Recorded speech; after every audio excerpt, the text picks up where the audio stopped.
Hello everyone, let's look at this important integral today. Why do I say that this is an important integral? Because that tells you the antiderivative of the tangent function. Okay, so the way that we do this integral is that we are going to rewrite the tangent x into sine x over cosine x, and then we can perform a U sub on this problem. Okay, so let's get started. We are going to rewrite this, right? So that will give you this integral is equal to sine x over cosine x, and then there's a dx there.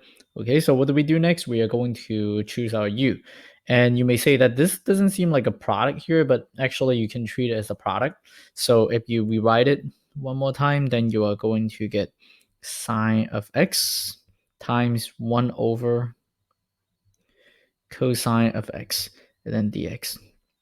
And you can actually treat this as a function composition where the cosine is being plugged into the function 1 over x, the reciprocal function.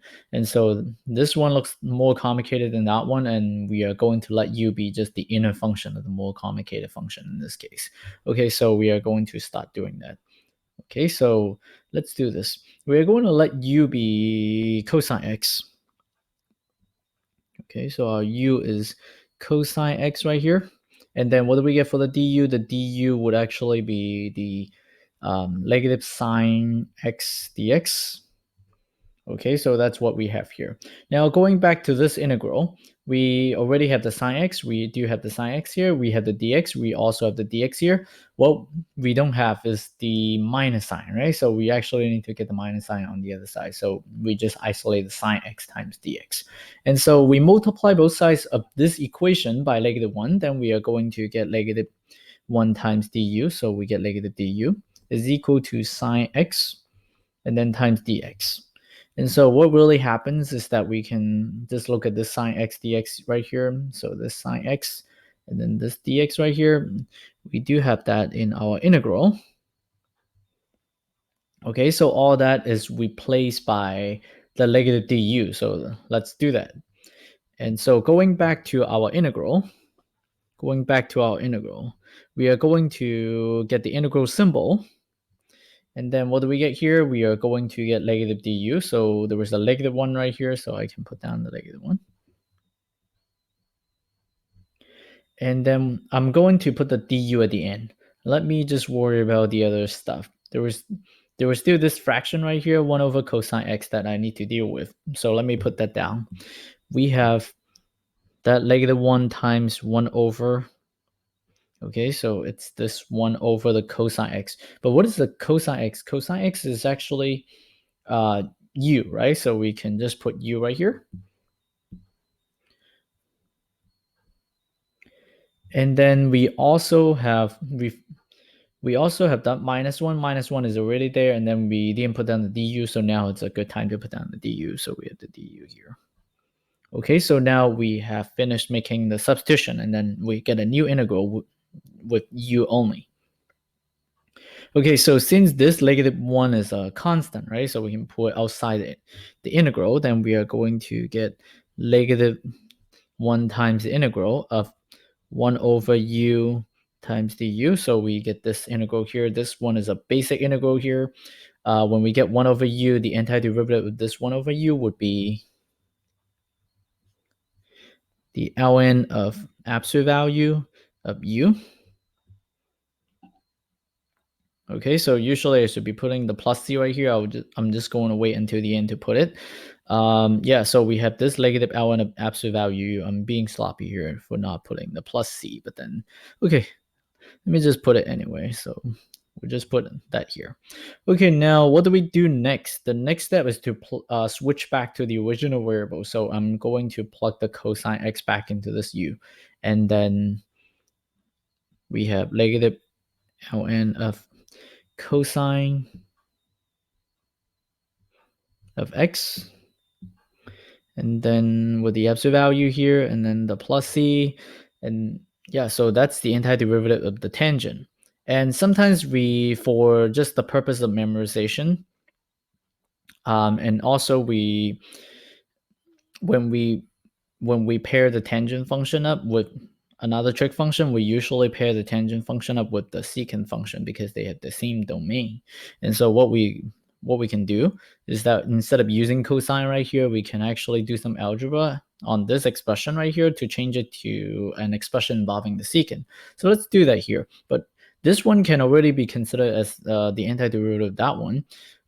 So what we can do is that we can use the rule for the exponent for the log functions, and then we can do something here. So let's do that. Okay, so what we can do is that we can first recall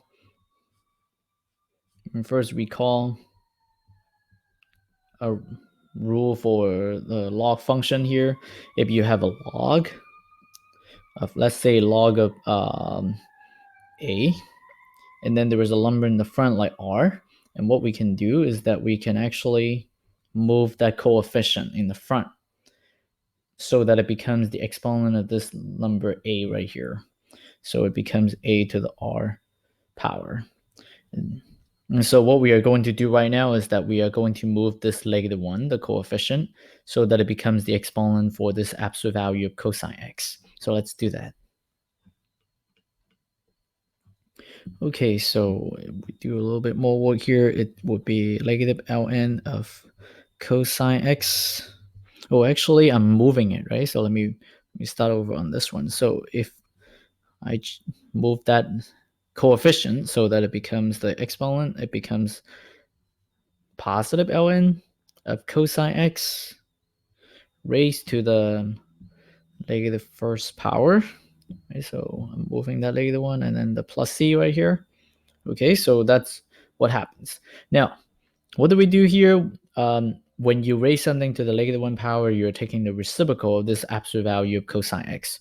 So when we are doing that, we are going to get ln of, well, actually it should be 1 over the absolute value of cosine x. Okay, so all that is still inside the ln function, as you can see here. And then continue manipulating this expression. We can actually write it as ln of absolute value of 1 over cosine x. Okay, so what's going on here in those multiple steps? First, we take the reciprocal, the absolute value of cosine x, so it becomes 1 divided by the absolute value of cosine x.